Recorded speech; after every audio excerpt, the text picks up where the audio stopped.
दोस्तों 7 अगस्त 2025 की शाम था। रक्षाबंधन का त्यौहार पास थी। इंदौर में रहकर सिविल जज की तैयारी कर रही एक लड़की जिसका नाम अर्चना तिवारी, उम्र लगभग 27 से 28 साल हो रही होगी दोस्तों। उनकी आंखों में खुशी थी। गांव में पहुंचकर भाइयों की कलाई पर राखें बांधने और परिवार से मिलने का उत्साह भी था दोस्तों। पर किसे पता था कि वह अपने घर कभी नहीं पहुंच पाएगी। उन्हें अपना आंखों पर देखा सपना सारा मिट्टी में मिल जाएगा। उन्होंने अपना सामान पैक किया, बैग में राखियाँ बांधी, कुछ गिफ्ट वगैरह मिठाई रखी, फिर वहाँ से निकल पड़ती है। रेलवे स्टेशन पहुंचकर जो नर्मदा एक्सप्रेस को बीतने कोच पर सवार हो गई। ट्रेन धीरे धीरे पटरियों पर आगे बढ़ रही थी। इंदौर से निकलकर उज्जैन के लिए, फिर विदिशा और भोपाल की ओर जाते रास्ते भर उन्होंने अपने रिश्तेदारों से बात की। लगभग शाम को जब ट्रेन भोपाल रानी कमलापति स्टेशन से आगे निकल रहे थे, अचानक से उसकी माँ से फ़ोन पर कहा, मैं भोपाल के पास हूँ, जल्द ही कटनी पहुँच जाऊँगी। यह उनकी आखिरी बातचीत थी। कुछ घंटों बाद ट्रेन जब कटनी पहुँची तो परिजनों का इंतज़ार अधूरा रह गया था दोस्तों। अर्चना नहीं उतरती है। परिवार ने घबराकर दोस्तों और रिश्तेदारों को फ़ोन किया, मगर कोई जवाब नहीं मिला। फिर वे रेलवे पुलिस को शिकायत की। रेलवे पुलिस ने जब कोच की तलाशी की तो उसका बैग सीट पर ही मिला, पर अर्चना का कोई अता पता नहीं था दोस्तों। उनका मोबाइल फ़ोन भी नर्मदापुरम के नर्मदा ब्रिज के पास आखिरी बार चालू पाया गया था। उस लोकेशन के बाद मोबाइल बंद ही आ रहा था दोस्तों। परिवार की शिकायत पर जीआरपी और सीआरपी हरकत में आए। पुलिस को शक है कि यह हादसा उस वक्त हुआ जब ट्रेन भोपाल और नर्मदापुरम के बीच नर्मदा नदी पर बने लंबे पुल से गुजर रही थी दोस्तों। लेकिन यहाँ पर बड़ा सवाल उठता है कि अगर अर्चना ट्रेन से गिरी तो उसका बैग उमरिया स्टेशन पर कैसे मिला। बैग में उसका मोबाइल, निजी सामान भी था। मोबाइल की लोकेशन आखिरी बार नर्मदापुरम के पास मिली। यह बात पुलिस को भी उलझा रही थी दोस्तों, और परिवार को भी हैरानी कर रही थी। इसी वजह से इस मामले में दूसरी थ्योरी भी सामने आई है, जो हो सकता है अर्चना नर्मदापुरम स्टेशन तक ट्रेन में थी, उसके बाद कुछ हुआ हो। दोस्तों अब ये कहानी दो हिस्सों में बढ़ चुकी थी। एक तरफ पुलिस को गिरने वाली कहानी है, जिसके तहत एसडीपीआर की टीम नर्मदा नदी में गोताखोरों के साथ सर्च ऑपरेशन चला रही थी। खर्रा घाट के पास नदी में नाव और गोताखोरों लगातार तलाश कर रही थी। पुलिस का मानना है कि चलती ट्रेन से गिरने की वजह से अर्चना नदी में बह गई होगी। इसी कारण पूरी ताकत इस कहानी पर लगाई जा रही है। हर घंटे नदी के किनारे और गहराइयों में खोजबीन हो रही है। ड्रोन और स्क्वायर बोर्ड भी काम कर रहा है ताकि कोई सुराग मिल सके। लेकिन दूसरी तरफ यह थ्योरी भी जोर पकड़ रही है कि आतरियों ने अर्चना को नर्मदापुरम स्टेशन तक बैठे हुए देखा था। उनका दावा है कि जब ट्रेन वहां रुकी तो अर्चना अपनी जगह पर बिल्कुल मौजूद थी। अब सवाल यह उठता है कि अगर यह बात सही है तो फिर नर्मदा नदी में चल रही इस भारी भरकम तलाश का क्या मतलब बनता है, क्योंकि उनका सीधा अर्थ है कि अर्चना ट्रेन से गिरी ही नहीं बल्कि स्टेशन के बाद कहीं और गई होगी या ले गई होगी। अगर ऐसा हुआ तो पूरा शक का दायरा नदी से हटकर बिल्कुल अलग दिशा में चला जाता है। अर्चना केस में जो सामने आता है वह भी कम सस्पेंस से नहीं भरा हुआ था दोस्तों।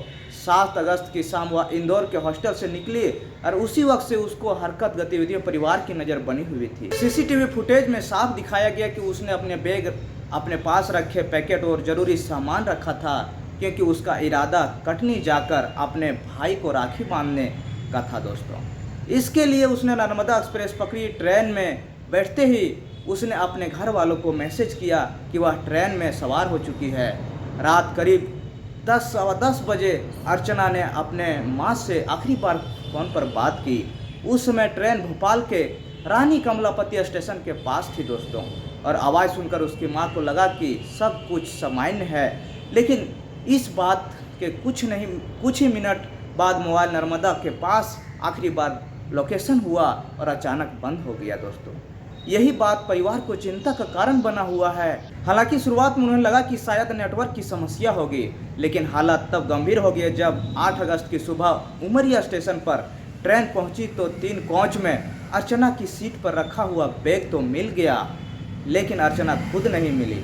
जिस बैग में राखी के गिफ्ट और कुछ निजी सामान सुरक्षित थे वह तो मिल गया, लेकिन अर्चना कहीं दिखाई नहीं दे रही थी। इसके बाद पुलिस ने तुरंत जीआरपी टीम को मदद से सर्च ऑपरेशन चालू कर देता है और रानी कमलापति से लेकर इटारसी और नर्मदापुरम के बीच पूरे रेलवे ट्रैक को खंगाला जाता है दोस्तों। हर स्टेशन पर लगे सीसीटीवी कैमरे की फुटेज देखी गई। आसपास के गांवों और ढाबों में जाकर लोगों से पूछताछ की गई ताकि अगर किसी ने अर्चना को देखा हो तो कोई सुराग मिल सके। पुलिस के आसपास के इलाकों में एसडीआरपी को लगा कि ताकि अगर अर्चना नर्मदा नदी में गिरी हो तो उसका पता चल सके। नदी में नावों के जरिए तलाशी अभियान चलाया गया। गोताखोरों घंटों तक पानी में उतरकर खोजबीन की, लेकिन कोई ठोस सुराग हाथ नहीं लगा दोस्तों। दूसरी तरफ पुलिस ने रेलवे ट्रैक के किनारे की गई झाड़ियों और सुनसान इलाकों को भी तलाशा गया, लेकिन यहाँ तक खेतों और पगडंडियों तक चेक किया गया ताकि किसी भी तरह की कोई जानकारी मिल सके। लेकिन 7 दिन की लगातार कोशिश और तलाशी करने के बाद भी नदी से नहीं कोई सुराग मिला, ना ही रेलवे ट्रैक आसपास कोई ज़मीन से भी सुराग मिला दोस्तों। परिवार का दर्द अब गुस्से में बदला जा रहा है। उनका कहना है कि अगर पुलिस ने शुरुआती से इस केस को गंभीरता से जांच लेता, या तो अर्चना आज जिंदा मिल पाती या कम समय में उनका कोई ठोस सुराग हाथ लग जाता। परिवार का आरोप है कि शुरुआती जांच में कोई लापरवाही हुई तो जिनकी वजह से न सिर्फ कीमती वक्त बर्बाद हुआ बल्कि मामले की असली सच्चाई भी दब के रह गई।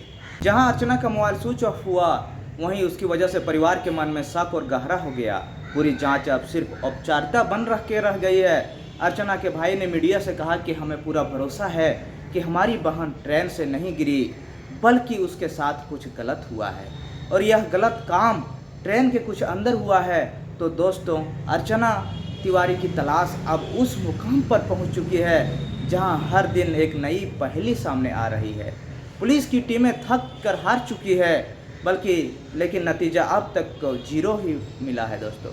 घर वाले हर सुबह उस उम्मीद में उठते हैं कि शायद आज कोई खबर मिलेगी, लेकिन शाम तक निराशा ही हाथ लगती है। इसी बीच परिजनों ने एक और सवाल उठाया है कि अगर अर्चना ट्रेन से गिरी होती तो अब तक उसका कोई ना कोई निशान जरूर मिल जाता। नदी में एसडीआरएफ की टीमें इतने दिनों से गोता लगा रहे हैं, जाल डाल रहे हैं, नाव चला रहे हैं, लेकिन ना तो किसी कपड़े का टुकड़ा मिला, नहीं जूता मिला दोस्तों। और जो सबूत साबित कर सके वो भी नदी में नहीं गिरी है दोस्तों। यानी परिवार की नज़र ट्रेन से गिरने वाली थ्योरी धीरे धीरे कमज़ोर पड़ती जा रही है। अब बात आती है आतरियों की गवाही की दोस्तों। कई आतरियों ने दावा किया कि उन्होंने अर्चना को नर्मदापुरम स्टेशन तक ट्रेन में बैठे देखा था। इन बयानों से पूरा केस को एक अलग ही दिशा में मोड़ लेता है, क्योंकि अगर यह बयान सही है तो फिर सवाल उठता है कि नर्मदापुरम से उमरिया के बीच आखिर क्या हुआ। क्या किसी ने अर्चना को ट्रेन से उतार लिया, या किसी ने दबाव बनाकर उसे कहीं और ले गया, या फिर अर्चना ने खुद की वजह से ट्रेन छोड़ दी। इन सवालों ने पुलिस को नई इस दुविधा में डाल दिया है दोस्तों। पुलिस ने अब इलेक्ट्रॉनिक रिलायंस पर जो कॉल देना शुरू किया है, नर्मदापुरम और उसके बाद के स्टेशन के सीसीटीवी फुटेज खंगाले जा रहे हैं ताकि पता चल सके कि कहीं अर्चना कैमरे में कैद हुई है या नहीं। कई जगह फुटेज धुंधली मिली, कई जगह कैमरे बंद थे। यही वजह की जांच बार बार अधूरी पड़ रही है दोस्तों। अर्चना का बैग उमरिया में मिला, इस पर 2 कहानी भी सामने आ रही है। पहली ये कि हो सकता है बैग अर्चना ने खुद सीट पर छोड़ दिया हो। दूसरी यह कि अगर उसके साथ ज़बरदस्ती हुई तो किसी ने बैग वहीं फेंक दिया होता। अर्चना ट्रेन से कहीं बाहर नहीं गई। परिवार अब साफ तौर पर आरोप लगा रहे हैं। उनका कहना है कि यह मामला साधारण गुमशुदगी का नहीं, बल्कि उसमें कोई साजिश छिपी हुई है। कटनी में उनके भाई ने मीडिया से कहा कि अर्चना सिविल जज बनने की तैयारी कर रही थी, पढ़ाई में अच्छी थी, उसका किसी और का विवाद नहीं था। वह अपने भाई को राखी बांधने लेके खुश होकर घर लौट रही थी। ऐसे में उसका खुद से ट्रेन गिर जाना नामुमकिन है। वह इस केस में राजनीतिक दबाव भी बढ़ने लगा है। कोई जनप्रतिनिधि सामने आए हैं और उन्होंने जीआरपी से कहा कि अगर अर्चना की तलाश में कोई लापरवाही हुई तो उसकी जिम्मेदारी पुलिस की होगी दोस्तों। इस दबाव के बाद जांच तेज तो हुई, लेकिन नतीजा वहीं का वहीं पाया गया दोस्तों। सोशल मीडिया बहुत कुछ लोगों का खबरें मिल रहा है। झरना इतना आसान नहीं होता, खासकर तब जब कोई महिला ऐसी कोच में सफ़र कर रही हो। दूसरी ओर कुछ लोग यह मान रहे हैं कि शायद अर्चना किसी वजह से खुद ट्रेन से उतर गई हो और अब कहीं छुपी हुई है। इन चर्चाओं ने पूरे मामले को और उलझा के रख दिया है। एजेंसियों ने अब यह भी सोचना शुरू कर दिया है कि कहीं यह मामला मानव तस्करी का नहीं है या अपहरण से जुड़ा हुआ है, क्योंकि इस तरह की घटनाएं पहले भी सामने हो चुकी है, खासकर उन यात्रियों के साथ जो अकेले सफ़र कर रहे होते हैं। पुलिस की गिरने वाली थ्योरी या यात्रियों को देखने वाली बात, दोनों में से कौन सच है अभी कोई नहीं जानता है दोस्तों। लेकिन सच यही है कि अर्चना आज भी लापता है और उसके घर वाले उसकी एक झलक पाने के लिए बेसब्री से इंतज़ार कर रहे हैं। दिन व रात दरवाजे पर बैठे रहते हैं दोस्तों। इस केस के आने वाले हर अपडेट और ऐसी ही सच्ची घटनाओं पर आधारित वीडियो देखने के लिए हमारे चैनल को सब्सक्राइब कर दीजिए और कहानी अगर अच्छी लगे तो कमेंट कर लाइक कर दीजिए। फिर मिलते हैं नए वीडियो में, तब तक के लिए नमस्कार।